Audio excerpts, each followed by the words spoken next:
Hey everyone, today we're going to learn how to change audio levels, fade audio in and out using audio keyframes, and use denoise. Let's start by turning down the volume of the music I have under my video.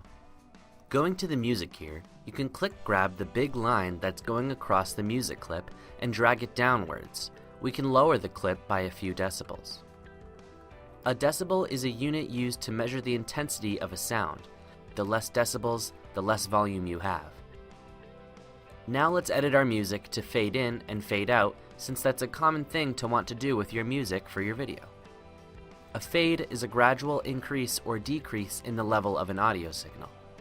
By moving your cursor to the left side of the song here, you'll see this small white tab. We can click and drag this to the right to have our song fade in easily. The same can be done at the end. There's a more detailed way to do this as well. Let's click the clip and move up here to adjust the fade in and fade out. You can choose the exact amount of time you want the fade to be right here. Another slider located here is pitch. This will let you slide it to change the pitch of your sound to be in a different key. You can use this to make sound lower or higher, but not louder or quieter. An equalizer, also known as EQ, can be set to the type of music in your video. EQ is changing the frequencies in your music to sound hopefully how that piece of music should sound. You can also edit the EQ in detail here. I'll leave my sound without one for now. Denoise can be used to get rid of that background noise that's messing with your audio that sounds like this. Hey guys, this is an example of a sound clip. I'll set my denoise to mid. Here's what it sounds like now. Hey guys, this is an example of a sound clip. Keep in mind, doing this to your audio could alter the way voices or anything else sounds in your video. So if you think your sound isn't exactly right, then maybe try to turn the slider down a little bit. Now back to our music.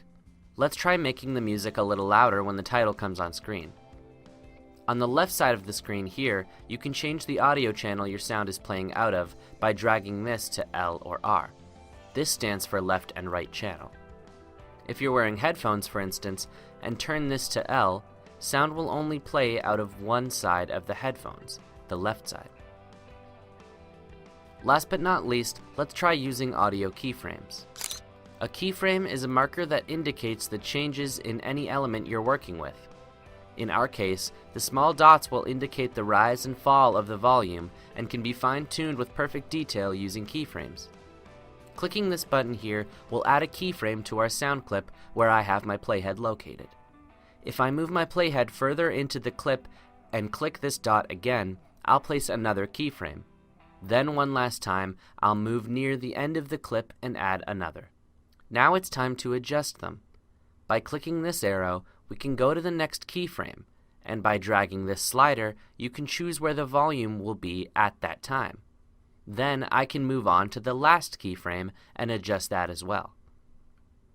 Now we have a rise and fall in volume. If you want to, you can adjust the keyframes by just clicking and dragging them to the volume you prefer. Now that we have our keyframes set and our sound is how we want it, we are done editing our music. Let's look at one more thing. If you put footage in your timeline that has sound, you can double-click it and then click Audio to edit the sound. Or you can right-click and select Detach Audio to work with the audio on its own. Thanks for watching. Check out some of our other tutorials to learn how to take your video from start to finish with Filmora 9.